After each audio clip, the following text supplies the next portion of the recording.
Parathyroid gland removal, types and preparation. The parathyroid glands are four small glands located in the neck. They regulate the amount of calcium in the blood. If the glands are over-functioning, an individual may need surgery to remove one or more glands. Doctors may refer to surgeries that involve removing one or more parathyroid glands as a parathyroidectomy. There are several reasons that parathyroid gland removal may be necessary, as well as various approaches to removal.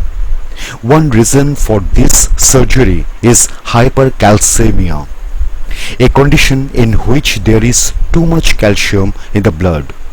Watch on to learn more about parathyroid removal, including the different types, associated risk, what to expect. Procedure overview.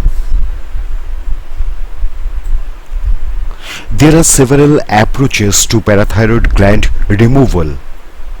Explained it below. Bilateral neck exploration. This traditional removal technique involves a surgeon manually exploring each of the four glands to assess which needs removing. Bilateral neck exploration usually involves an incision in the middle to lower neck and takes around 90 minutes. Surgeons most commonly use this method when they cannot identify which gland or glands require removal before the procedure. Focused parathyroidectomy.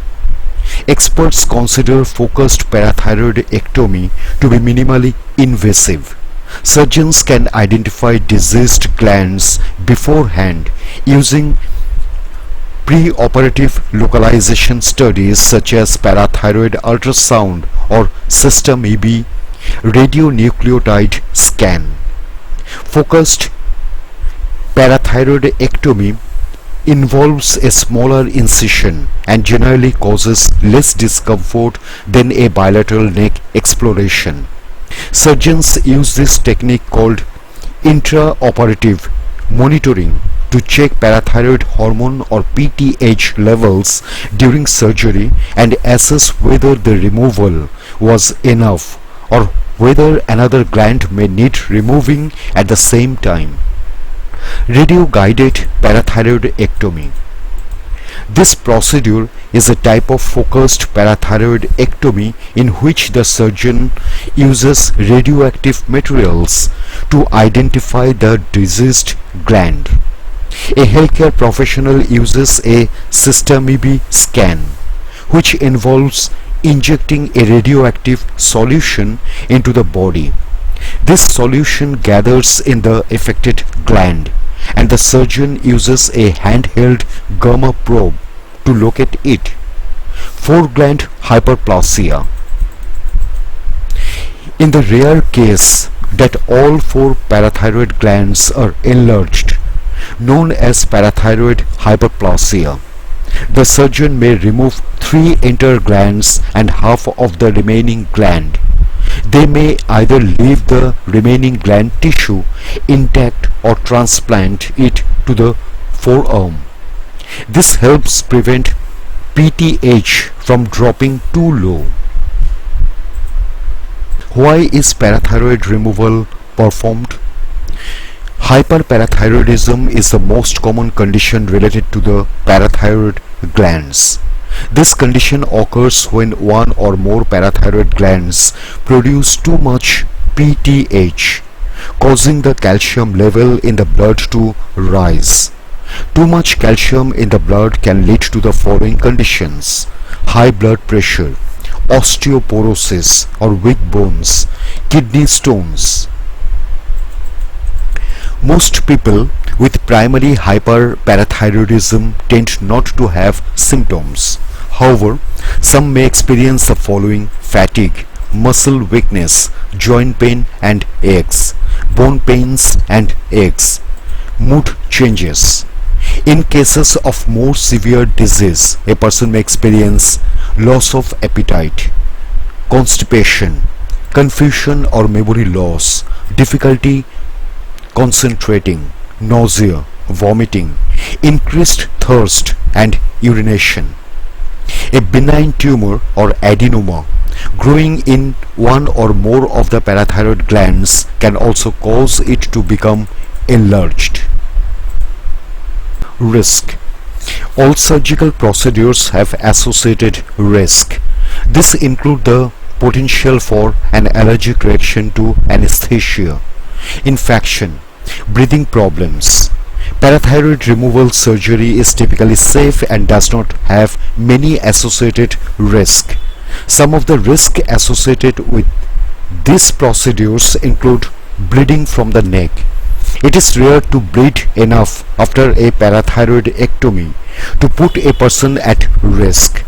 If there is significant bleeding from the neck, it can make breathing difficult. Healthcare professionals will monitor bleeding after surgery. Recurrent laryngeal nerve injury. The parathyroid glands sit close to the recurrent laryngeal nerves that control the vocal cords. This means surgery in this area can cause temporary hoarseness, vocal weakness, and a tearing voice. This typically goes away after a few weeks, but can last up to 6 months or in rare cases be permanent and require medical intervention. Temporary hypocalcemia or hypothyroidism. This refers to a reduced amount of calcium in the blood. It can happen due to the parathyroid glands not functioning correctly after surgery. A doctor may prescribe calcium supplements after surgery. What to expect during the procedure? A person will typically receive general anesthesia for parathyroid gland removal, so they will remain unconscious throughout the procedure. Individuals receiving this surgery lay face up with their neck extended and arms by their sides. The exact method of the procedure will depend on which approach a surgeon is using. For example, a focused parathyroidectomy involves a smaller incision and shorter procedure time than a bilateral neck exploration, which typically takes around 90 minutes. After the procedure, an individual may return home the same day of a parathyroid removal surgery or spend a night in the hospital. Recovery times may vary, but most people can get up and walk around within 1 to 2 days and return to typical activities after around 1 week. Generally, people may experience some pain and discomfort after the procedure. A doctor may recommend acetaminophen or other pain-relieving medications. A doctor will monitor a person's calcium and vitamin D levels for 6 months after the procedure. They may prescribe calcium and vitamin D supplements if levels become too low. Parathyroidectomy removal is an effective cure for hypercalcemia, and success rates can be as high as 99%, depending on the type of surgery. It is rare for hypercalcemia to return after parathyroidectomy.